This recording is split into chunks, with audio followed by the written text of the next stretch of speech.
আমন্ত্রণ ডিবিসি নিউজের সাপ্তাহিক আলোচনা অনুষ্ঠান এমজিএস গ্রুপ নিবেদিত উপসংহারে আপনাদের সাথে আছে আমি প্রণব সাহা। উপসংহারে আমরা মুখোমুখি হতে চাই সেই সব ব্যক্তিত্বদের সাথে যাদের সারা জীবনের অবদানে ধন্য হয়েছে বাংলাদেশ। নিজ নিজ ক্ষেত্রে যারা এক একজন রোল মডেল, তরুণদের জন্য, দেশের ভবিষ্যৎ প্রজন্মের জন্য যারা হতে পারেন অনুসরণীয়, অনুকরণীয়, সেই স্বনামধন্য সুখ্যাত জনদের উপসংহারের আলোচনা। আমাদের সাথে আছেন সাবেক বাণিজ্যমন্ত্রী আমির খসরু মাহমুদ চৌধুরী। আমির খসরু মাহমুদ চৌধুরী, আমি জানি আপনি রাজনীতি, বাণিজ্য এবং আমি বলতে চাই যে অর্থনীতির ক্ষেত্রেও আপনি অনেক কথা বলেন। সাবেক বাণিজ্যমন্ত্রী হিসেবে শুধু নয়, দেশের অর্থনীতি বাণিজ্যের ক্ষেত্রে আপনি সবসময় এটাই অনুসরণ করেন, পর্যবেক্ষণ করেন এবং কথাও বলেন।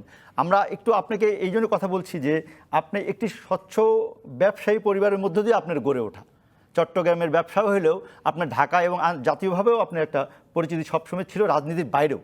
এই রাজনীতি এবং রাজনীতির বাইরে এই অবস্থান থেকে আমরা এখন আপনার সাথে কথা বলতে চাই বাজেট নিয়ে। আপনি জানেন যে সংসদে বাজেট প্রস্তাব করেছেন অর্থমন্ত্রী 2020-2021 অর্থ বছরের, এবং সেই বাজেট নিয়ে অনেক কথাবার্তা হচ্ছে, বাজেট সংসদে হচ্ছে। যদিও সংসদে এখন আপনার যে রাজনৈতিক দল বিএনপি, তাদের সংসদ সদস্য সংখ্যা খুবই কম, সেটি একটি। বাইরেও আমরা দেখেছি এবার বিএনপি ঠিক আয়োজন করে, যদিও এবার অনলাইনের যুগ, এখন আয়োজন করে খুব বাজেটের প্রতিক্রিয়া দেননি। বিএনপি মহাসচিব ফখরুল ইসলাম আলমগীর একটি বক্তব্য দিয়েছেন।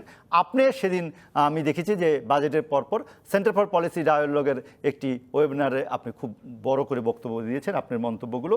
এবং সেটা ধরে যদি আমি বলতে চাই যে এই বাজেটকে যেভাবে আপনি সমালোচনা করেছেন, ওই দিন আমি সেইটি শুনেছি পুরোটাই।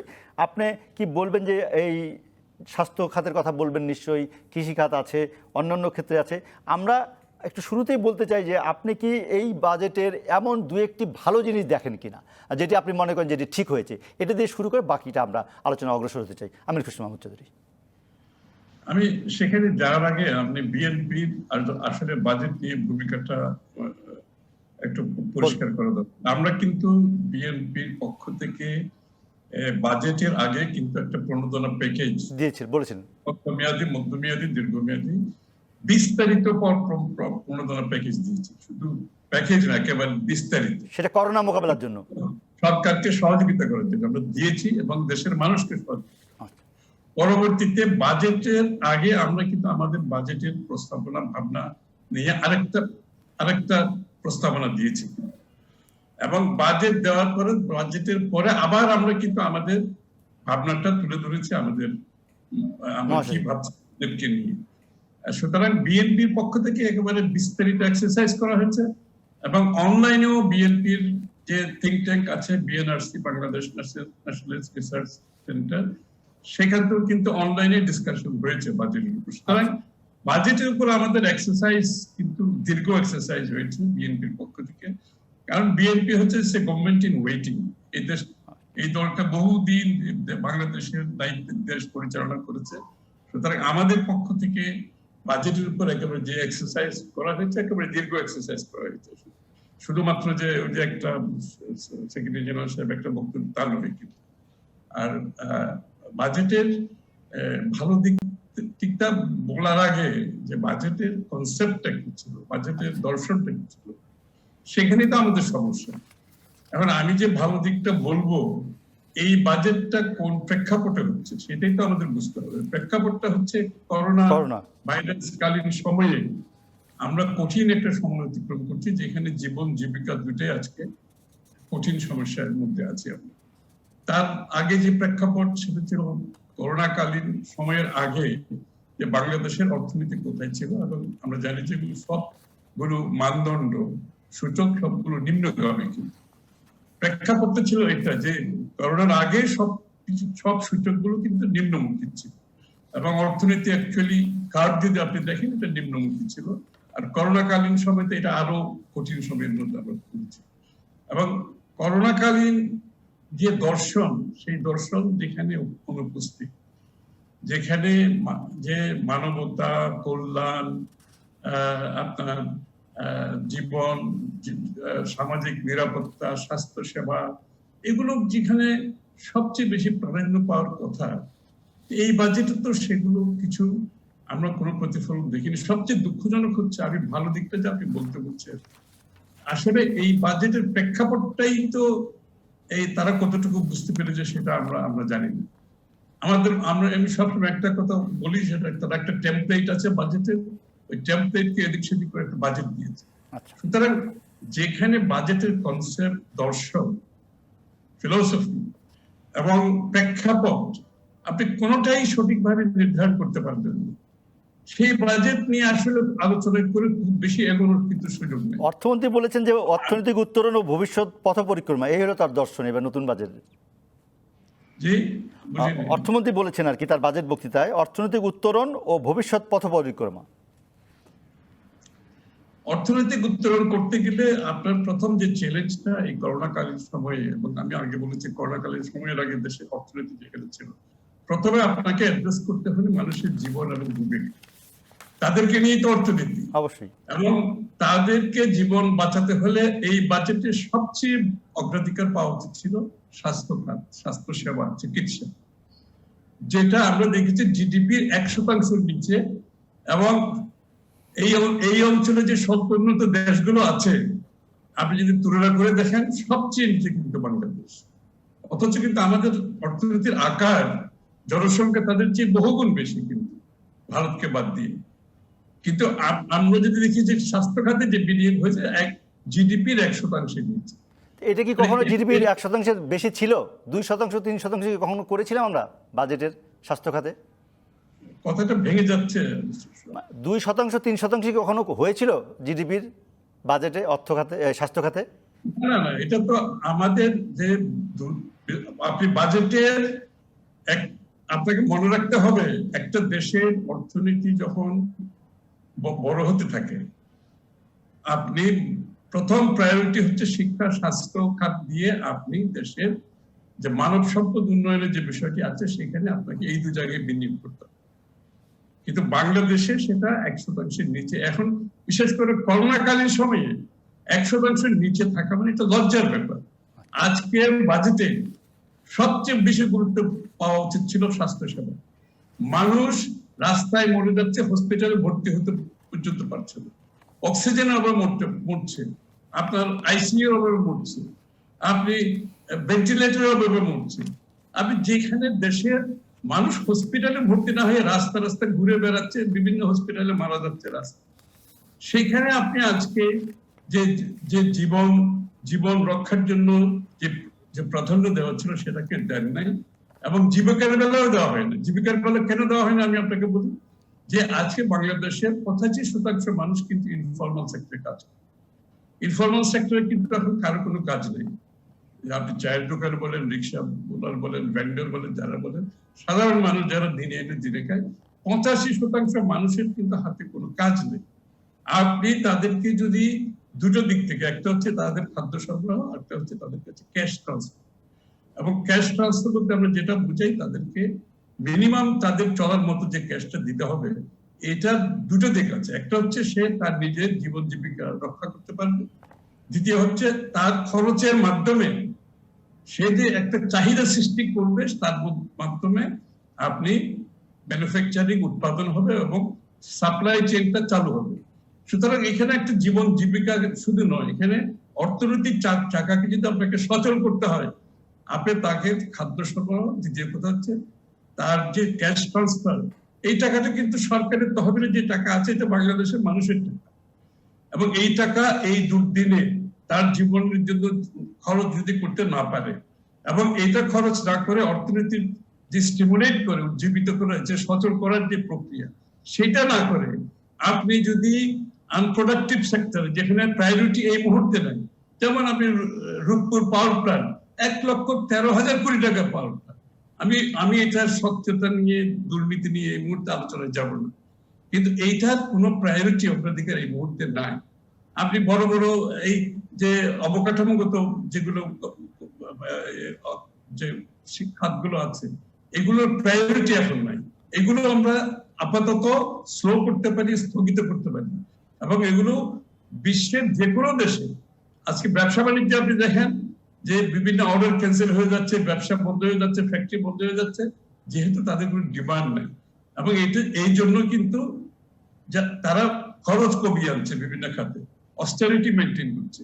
কিন্তু বাংলাদেশে আমরা দেখতে পাচ্ছি ঠিক উল্টোটা, যে জায়গায় স্বাস্থ্য খাতে খরচ হওয়ার কথা, যেখানে মানুষের জীবিকার জন্য, মানুষ বেঁচে থাকার জন্য তার যে ক্যাশ ট্রান্সফারের প্রয়োজন সেখানে যাচ্ছেন, অথচ যাচ্ছে যে বিদ্যুৎ কেন্দ্রগুলো বন্ধ অবস্থায় আপনি তাদেরকে একটা চুক্তি করে তাদেরকে টাকা দিচ্ছেন, তারা কিন্তু কোনো বিদ্যুৎই দিচ্ছেন না, অথচ এটা কিন্তু ওয়েট করতে পারে। ঠিক আছে, আপনি চুক্তি করেছেন, অন্যায় হোক ন্যায় হোক সেদিকে আমি যাচ্ছি, আপনি তো এই টাকাগুলো এখন দেওয়ার তাদের প্রয়োজন নেই। কিন্তু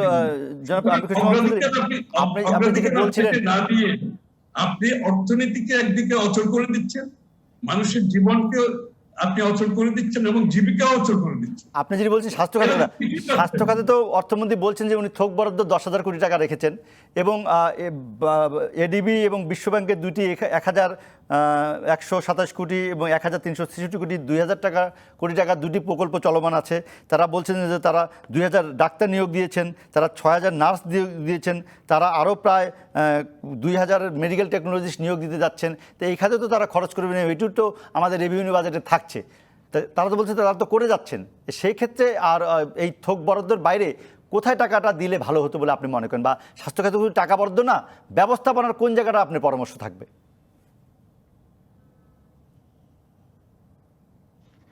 না, আমি তো প্রথমে বলেছি আপনার তো কিন্তু এখন রাজস্ব আয় কমে যাবে, অবশ্যই আপনার রেমিটেন্স কমে যাবে, আপনার রপ্তানি কমে যাবে, আমদানি কমে যাচ্ছে, বিনিয়োগ কমে যাচ্ছে। সেই ক্ষেত্রে আপনাকে অর্থনীতিকে যদি আপনি সুগঠিত করতে চান, প্রথমে মানুষের পক্ষ থেকে, জনগণের পক্ষ থেকে চাহিদা সৃষ্টি করতে হবে। এটি ইকোনমির একেবারে মৌলিক বিষয়।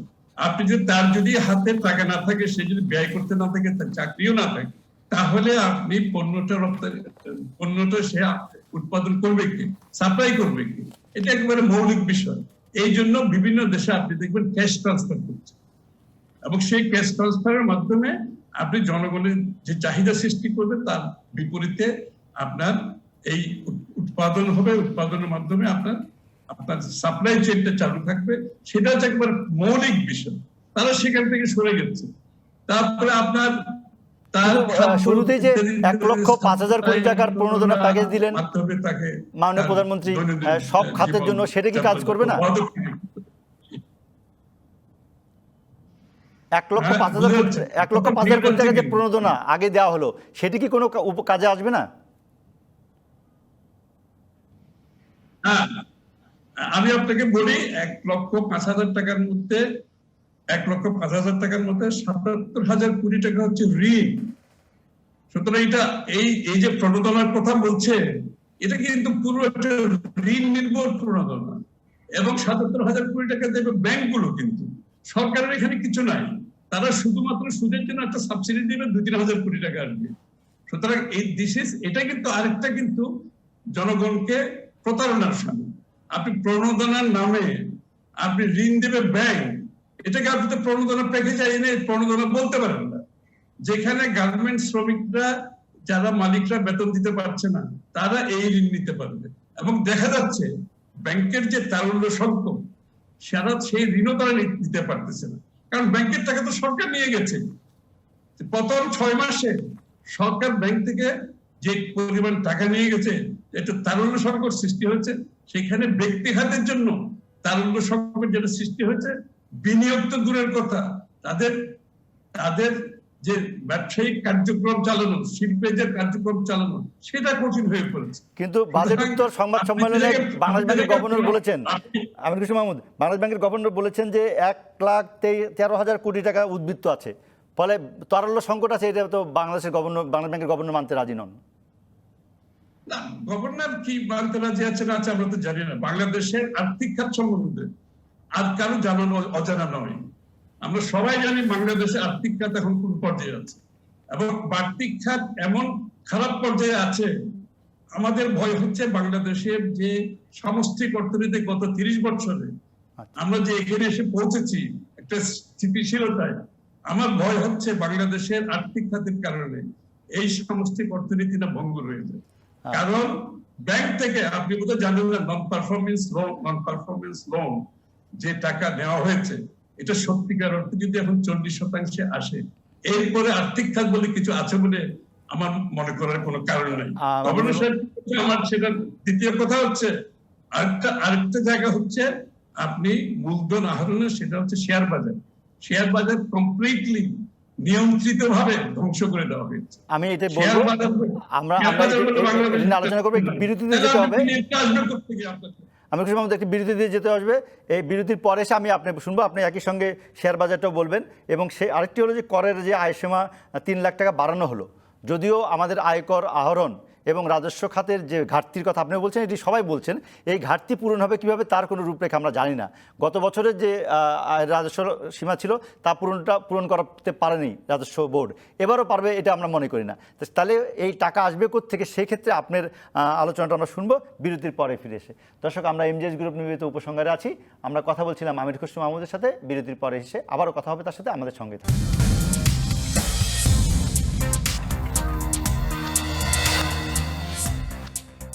আমন্ত্রণ আরও একবার বিরতির পর এমজেএস গ্রুপ নির্মিত উপসংহারে। আজ আমরা কথা বলছি সাবেক বাণিজ্য মন্ত্রী এবং বিএনপির স্থায়ী কমিটির সদস্য আমির খসরু মাহমুদ চৌধুরীর সাথে। আমির খসরু মাহমুদ চৌধুরী, আপনি আমার কথা শুনতে পাচ্ছেন? আপনি বিরতির আগে বলছিলেন যে ভঙ্গুর ব্যাংকের ব্যবস্থা এবং শেয়ার বাজার নিয়েও আপনি কথা বলছিলেন। এই তাহলে আর সরকার যে রাজস্ব আয়ের কথা বলছে, আপনার কি মনে হয় যে সরকার কোত্থেকে টাকা আহরণ করতে চায় এই ঘাটতি বাজেট পূরণ করার জন্য?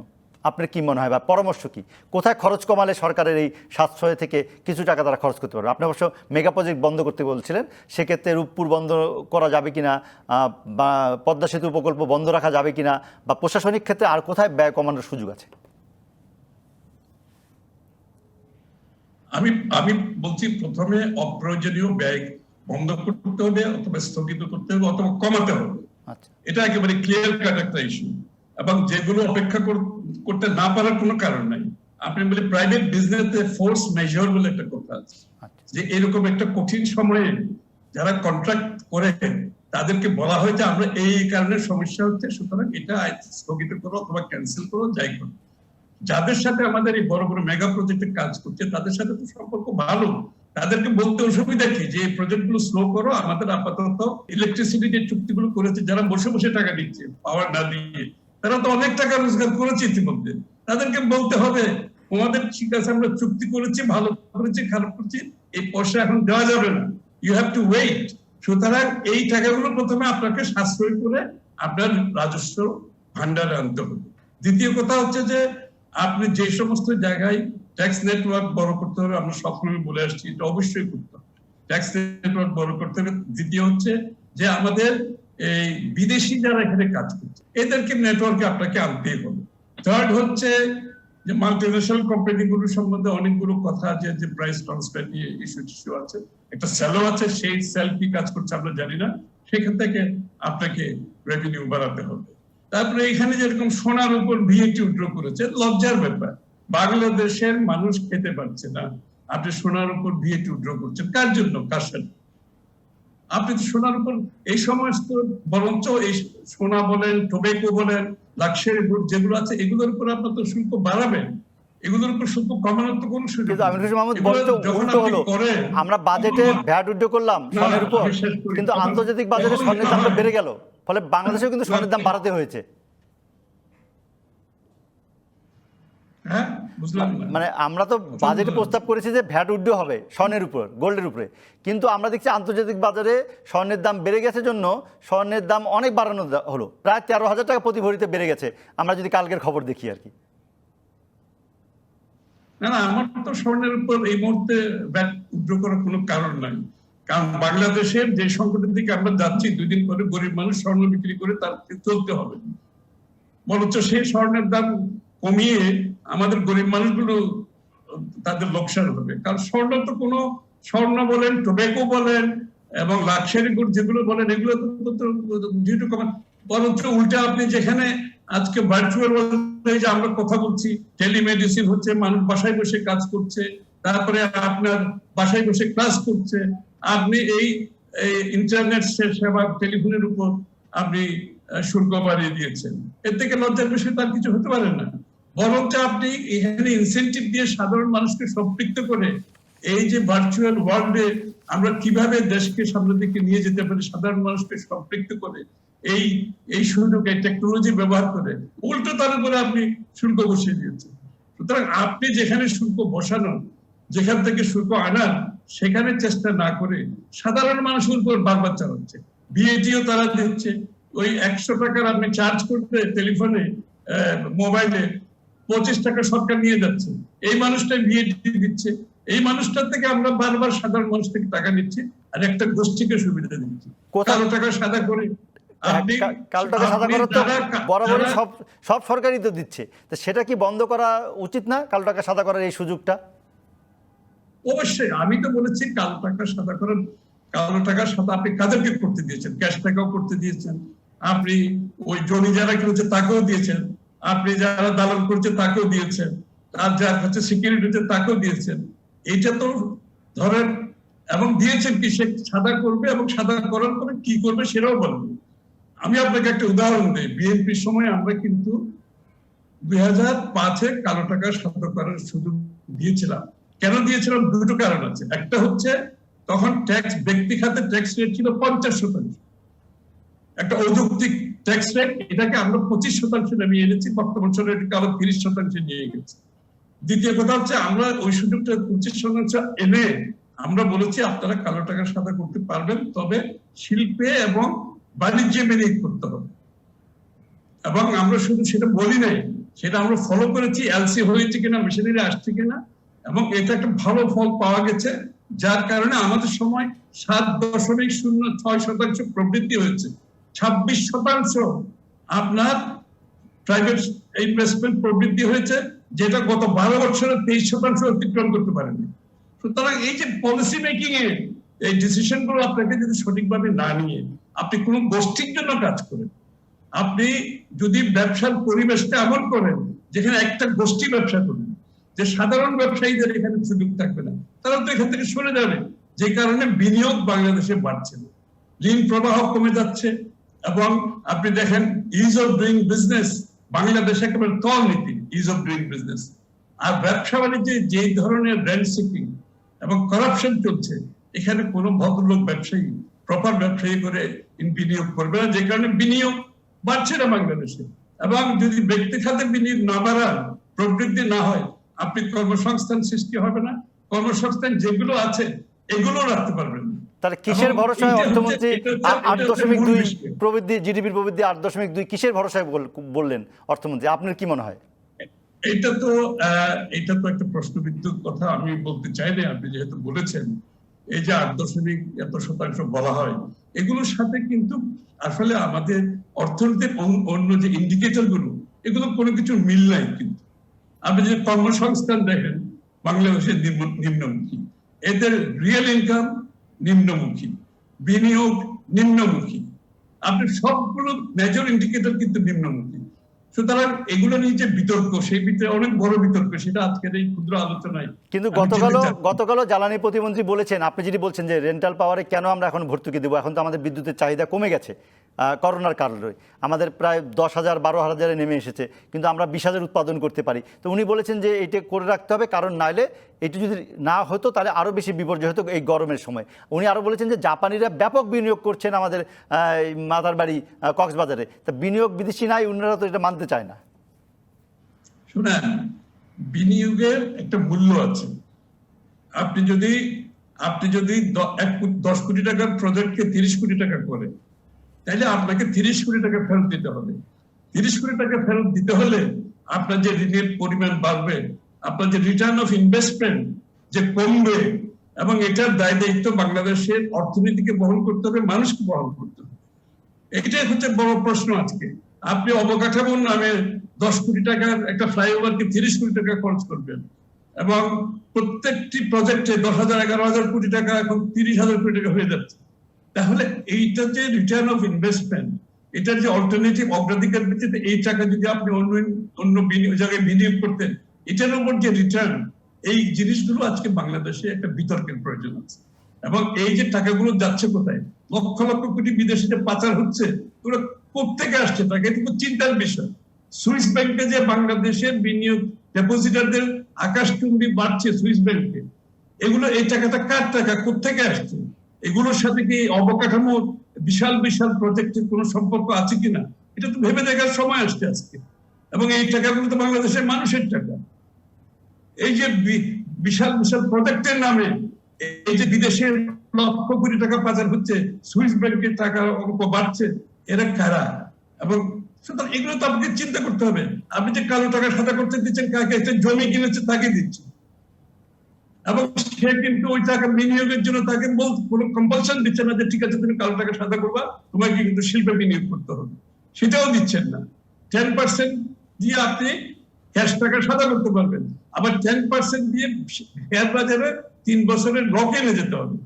আমি আরেকবার বলবো যে আপনি প্রশাসনিক ব্যয় কমানোর কোনো সুযোগ আছে কিনা, আর স্বাস্থ্য খাতের যে অবস্থা যেটা আপনি শুরু করেছিলেন, স্বাস্থ্য খাতে আমরা 10,000 কোটি টাকার থোক বরাদ্দ দেখছি, এখানে কি শুধু টাকা বাড়ালেই হবে, না অন্যান্য জায়গায় নীতিগতভাবে সংস্কার বা কেনাকাটা এই জায়গাটা একটা গুরুত্বপূর্ণ ব্যাপার। শুধু টাকা বরাদ্দ দিলেই তো হবে না, কারণ যত টাকা গতবার বরাদ্দ হয়েছিল তার সব টাকা তো খরচ হয় না, এবং কোনোবারই কোনো বাজেট সেটা খরচ করতে পারে না। ফলে বরাদ্দ বাড়ানো বেশি দরকার নাকি বাজেটের গুণগত বাস্তবায়ন বেশি দরকার? আমি শুনবো আপনার কাছে বিরতির পরে ফিরে এসে। আমরা বিরতিতে যাচ্ছি, এমজেএস গ্রুপ নিবেদিত উপসংহারে ফিরে আসবো একটু পরে, আপনারা আমাদের সঙ্গে থাকুন।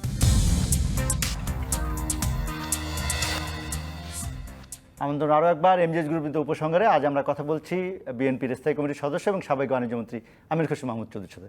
আমির খসরু মাহমুদ চৌধুরী, আমি বিরতিতে যাওয়ার আগে বলছিলাম যে আপনার পরামর্শটা কোথায়, শুধু কি টাকা বরাদ্দ বাড়ানো নাকি যে টাকা বরাদ্দ হবে তার গুণগত বাস্তবায়ন, যেটা আপনি শুরুর দিকে একটু বলছিলেন, এটি একটি আমার প্রশ্ন। আরেকটি প্রশ্ন হচ্ছে যে আপনার পরামর্শ কি এই করোনাকালে এখন এইবারের বাজেট বাস্তবায়নের কোন দিক গুরুত্ব দিলে? আপনি একটি বলছেন যে কর্মসংস্থানের একটা বড় ব্যাপার। কৃষিক্ষেত্রে আমরা দেখছি যে এই করোনার সময় কৃষির জায়গাটা কিন্তু সচল ছিল এবং ফলে বোরোর উৎপাদন পুরোটা হয়েছে, সেটি ধানটা তোলা গেছে এবং কৃষি কিন্তু থেমেছিল না। ফলে এখনও বাজারে কিছুটা দাম বাড়লেও কিন্তু আপনি সবজি পাচ্ছেন, আপনি খাদ্য অভাব এই পর্যন্ত আমরা দেখছি না। ধানের আমন যদি ঠিক হয় তাহলে খাদ্যের অভাব হয়তো তেমনটা হবে না, কিন্তু সেক্ষেত্রে এই ব্যবস্থাপনা এবং অনেক মানুষ গ্রামে ফিরে যাচ্ছে, আমাদের প্রবাসী ভাইরা ফিরে আসছে চাকরি হারিয়ে। যদিও গতকাল বাংলাদেশ ব্যাংক বলেছে পরশুদিন যে $35 বিলিয়ন আমাদের রিজার্ভ আছে, কিন্তু এই যে নতুন করে কর্মসংস্থান সৃষ্টি করতে হবে, এখানে আপনার পরামর্শটা কোথায়, বা গ্রামীণ অর্থনীতির ক্ষেত্রে কি করলে আমরা এই সুফল পাবো? না, বাংলাদেশের অর্থনীতিকে তো বাঁচিয়ে রেখেছে কৃষকেরা এবং প্রবাসীরা যারা বিদেশ থেকে টাকা পাঠাচ্ছে, রেমিটেন্স পাঠাচ্ছে, আর হচ্ছে আমাদের ইতিমধ্যে গার্মেন্ট শিল্প সহ যারা কাজ করছে। কথা হচ্ছে কৃষকরা তো এই কৃষকদের যে কাজটা তারা তো এই উদ্যোগে তারা করেই যাচ্ছে, এবং আজকাল যেহেতু এই আপনি ইনপুট যে উপাদান যেগুলো আছে কৃষির উপাদান, এগুলো তো আজকাল প্রাইভেট সেক্টর সরাসরি সরকারের খুব একটা সহযোগিতা লাগে না, সাবসিডি ছাড়া এখনো কাজ করে যাচ্ছে, মাঠে ঘাটে তাদের কাজ তারা করে, যে সহযোগিতা সেই সহযোগিতা অব্যাহত রাখতে হবে এবং প্রয়োজনে বাড়াতে হবে আপনাকে, কারণ এটার উপর আমার খাদ্য নিরাপত্তা নির্ভর করছে। এখানে কোন ধরনের কম্প্রোমাইজ করা যাবে না। এবং এর মধ্যে কিন্তু আমি যে আপনাকে বলছি যে ইনফর্মাল সেক্টরে কৃষির বা বেশিরভাগ যারা কাজ করে তারা তো সবাই ইনফর্মাল, 85% ইনফর্মাল। তো কৃষির ব্যাপারে আমাদের সমর্থন চালিয়ে দিতে হবে। প্রবাসীদের যে বিষয়টা আছে, আপনি প্রবাসীরা যারা ফিরে আসছেন, আমার মনে হয় তাদের একটা স্টক টেকিং করা দরকার, কার কি স্কিল আছে এবং ওই স্কিলের পরিপ্রেক্ষিতে কারা চাকরি করতে পারবে, কারা ব্যবসা করতে পারবে, কারা ছোটখাটো কাজকর্ম শুরু করবে স্ব-উদ্যোগে, এটা স্টক টেকিং করে তাদের স্কিলটা নির্ধারণ করে দরকার হলে তাদেরকে অল্টারনেটিভ স্কিলে নিয়ে যান, তাদেরকে ফার্দার স্কিল করেন, আপ স্কিল করেন, সুতরাং রিস্কিল করেন। সুতরাং এইগুলো আমাদের গুরুত্বপূর্ণ। এখানে আমি যে বিনিয়োগটার কথা বলছি, অগ্রাধিকারের কথা, এখানে কিন্তু আমাদের বিনিয়োগটা হওয়া দরকার এই মুহূর্তে। এই যে সমস্ত বড় বড় মেগা প্রজেক্টের নামে আমরা যে টাকা ওয়েস্ট করছি, যে সরকারের তহবিল থেকে খরচ করছি, এগুলো আমরা স্লো যাওয়া উচিত। এই যে আমি যেটা বলছি, আপনি ইমিডিয়েটলি লট অফ ইনভেস্টমেন্ট মানব সম্পদ উন্নয়নে যেতে হবে। আপনি যদি কর্মসংস্থান সৃষ্টি করতে চান, স্কিল ডেভেলপমেন্ট অত্যন্ত গুরুত্বপূর্ণ। এই জন্য আমি বলছি অগ্রাধিকার আপনাকে বুঝতে হবে। এইসব জায়গায় যদি আমরা বিদেশিরা এখানে আজকে 3-4 বিলিয়ন এখান থেকে নিয়ে যাচ্ছে কেন, বাইরের লোকজন সেখানে কাজ করছে কেন, আমরা স্কিল ডেভেলপমেন্ট করতে পারি নাই, মিড লেভেলের ম্যানেজার সৃষ্টি করতে পারি নাই। সুতরাং এই জিনিসগুলোকে ইনভেস্টমেন্ট প্রচুর বিনিয়োগ করতে হবে। এবং স্বাস্থ্য খাত এই মুহূর্তে মানুষের মনের সবচেয়ে বড় বিষয়। আপনি যেটা জিজ্ঞেস করছেন স্বাস্থ্য খাতের কথা, স্বাস্থ্য খাতের দুটোই আপনাকে করতে হবে। আপনাকে বিনিয়োগ বাড়াতে হবে। আমরা বিএনপির পক্ষ থেকে আমাদের ভিশন 2030 3 বছর আগে আমরা যেটা দিয়েছি, সেখানে আমরা পরিষ্কার ভাবে বলেছি জিডিপির 5% আপনাকে যেতে হবে। এটা কিন্তু WHO রিকমেন্ডেশনেও আছে। আমরাও বলেছি বিএনপির পক্ষ থেকে জিডিপির 5% আপনাকে স্বাস্থ্য খাতে, শিক্ষা খাতে যেতে হবে। এই দুই জায়গায় যদি আপনি নিশ্চিত করতে না পারেন, বাংলাদেশে মানব সম্পদ উন্নয়ন, মানুষকে সুরক্ষা করা, সক্ষমতা বাড়ানো কিছুই সম্ভব হবে না। সুতরাং এই জায়গাটা খুবই গুরুত্বপূর্ণ। এবং করোনার কারণে আমি মনে করি স্বাস্থ্য খাত একটা মনোজগতে একটা নতুন ভাবনায় আসছে, এবং এই জন্য আপনাকে সর্বজনীন চিকিৎসার কথা বলতে হবে। একটা কল্যাণকর রাষ্ট্রের ভূমিকায় আসতে হবে, আপনাকে একটা কল্যাণকর রাষ্ট্রের ভূমিকায় আসতে হবে, এবং সর্বজনীন চিকিৎসার জন্য যেটা বিএনপির পক্ষ থেকে আমরা আমাদের বিশেষ পেটিতে বলেছি, সেটা হচ্ছে প্রত্যেকটি নাগরিকের তার স্থানীয়ভাবে একটা সরকারি চিকিৎসক থাকবে, তার কার্ড থাকবে, সেই সাথে ইমিডিয়েটলি প্রিভেন্টিভ মেজার হিসাবে তার ডাক্তারের কাছে দিতে হবে, এবং তার মৌলিক চিকিৎসার জন্য যে ওষুধপত্র এটা তাকে দিতে হবে। আপনাকে নাগরিকের সুস্বাস্থ্য নিশ্চিত করতে হবে, এবং বিশেষ করে প্রিভেন্টিভ মেডিসিন, আমি বলছি প্রিভেন্টিভ মেডিসিন বলা হোক কি, আপনি শরীর অসুস্থ হওয়ার আগে আপনি যদি প্রিভেন্টিভ মেডিসিনে মনোযোগী হন, সেটা হচ্ছে আপনার লোকাল ডাক্তারের মাধ্যমে, যেটা জিপি সিস্টেম, জেনারেল প্র্যাকটিশনার বলে, আপনি স্থানীয়ভাবে সকলের জন্য একজন ডাক্তার দিতে হবে, প্রত্যেকটি নাগরিকের জন্য স্থানীয়ভাবে রেজিস্টার থাকবে, কার্ড থাকবে, যখনই অসুস্থ ফিল করবে সে যাতে প্রিভেন্টিভ মেডিকেশনটা পায়, এবং সেখান থেকে যাদের অবস্থা ন্যূনতম ভাবে খারাপ, যারা গরিব, বেশি গরিব, অতি হতদরিদ্র, তাদের জন্য আপনি ফার্দার ট্রিটমেন্টের জন্য সুব্যবস্থা রাখতে পারেন। আমার কাছে এটাকে সর্বজনীন চিকিৎসায় নিয়ে যেতে হবে, কল্যাণকর রাষ্ট্রের ভূমিকায় আসতে হবে। আমরা শেষ দিকে আমি একটু আপনার কাছে জানতে চাই যে এই করোনার পাশাপাশি আমরা গত পরশু দিনে বিআইডিএস, আপনি জানেন যে বাংলাদেশ উন্নয়ন গবেষণা প্রতিষ্ঠান, তারা বলেছে যে এরই মধ্যে এই 3 মাসে আমাদের দারিদ্র্যের হার 20 থেকে 29-এ পৌঁছে গেছে, এবং এটা যদি প্রলম্বিত হয় করোনা, তাহলে এটা আরও খারাপ অবস্থা হবে। সেইটার মোকাবেলায় সরকারের কি করণীয়, এটি একই সঙ্গে সরকার থেকে বলা হচ্ছে তারা 50 লক্ষ লোককে তো তারা নগদ টাকাও দিয়েছে। দারিদ্র্যের সংখ্যা যে বেড়ে যাবে তাহলে কি হবে, সেটার মোকাবেলা কিভাবে হবে? আমি তো আপনাকে ওই 50 লক্ষ লোককে দিয়ে ভাবলে তো চলবে না, আপনাকে সর্বজনীন সামাজিক নিরাপত্তায় আসতে হবে, কল্যাণকর রাষ্ট্রের ভূমিকা আসতে হবে। যে কারণে আমি প্রথমে বলেছি, এই লোকগুলোর খাদ্য, 5-6 কোটি লোকের আপনি খাদ্য নিরাপত্তা নিশ্চিত করতে হবে, এদের কাছে ক্যাশ ট্রান্সফার করতে হবে, এদের চাহিদা পূরণ করার জন্য এরা যদি এই টাকাটা খরচ করে বাজারে ডিমান্ড ক্রিয়েট করতে পারে, চাহিদা সৃষ্টি করতে পারে, যার ফলশ্রুতিতে আপনি উৎপাদন হবে, আপনার সাপ্লাই চেনটা অব্যাহত থাকবে, অর্থনীতি উজ্জীবিত হবে। এটাই সব যে সমস্ত দেশগুলো অর্থনীতিকে উজ্জীবিত করার জন্য, চাঙ্গা করার জন্য, স্টিমুলেট করার জন্য, তারা কিন্তু এই কাজটাই করছে। এই কাজটা করার জন্য অন্য খরচগুলো আমাকে এখন বন্ধ করতে হবে, স্থগিত করতে হবে, কমাতে হবে। এইখানে ইনভেস্ট আপনাকে করতেই হবে। এই মুহূর্তে যেটা ঘটছে, না জীবন বাড়ছে না জীবিকা বাড়ছে। আমাদের মানুষও প্রত্যেকদিন মৃত্যু হার বাড়ছে, আর জীবিকা তো, কিন্তু আমরা তো জীবন জীবিকার কথা বলেই সবকিছু খুলে দিলাম, তাতে তো আমাদের করোনার ঝুঁকি বেড়ে গেল, আর সংক্রমিত হওয়া মানুষের সংখ্যা বেড়ে গেল, আমরা ততটা শনাক্তও করতে পারছি না। তাহলে এই জীবন জীবিকার কথা বলে কি আমরা এই শনাক্ত বা আক্রান্ত হওয়ার ঝুঁকি বেশি নিচ্ছি?